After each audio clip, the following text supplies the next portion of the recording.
The biggest disadvantage of oily skin is that it can clog pores, which often results in acne, makes your face look shiny. Some say that oil gives skin a beautiful, natural glow, but it often goes beyond the glow, and may appear shiny and greasy, makes it harder to skip a wash. Today in this video, I will share DIY face pack in winter, for oily skin. At first, you will need 2 tablespoons of rice flour, and 1 tablespoon of honey. Mix it well until to get smooth paste, and your pack is ready.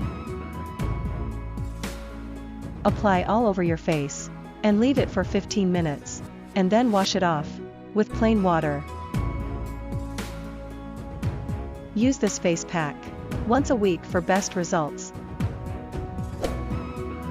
Thank you for watching my video. Subscribe my channel for more videos.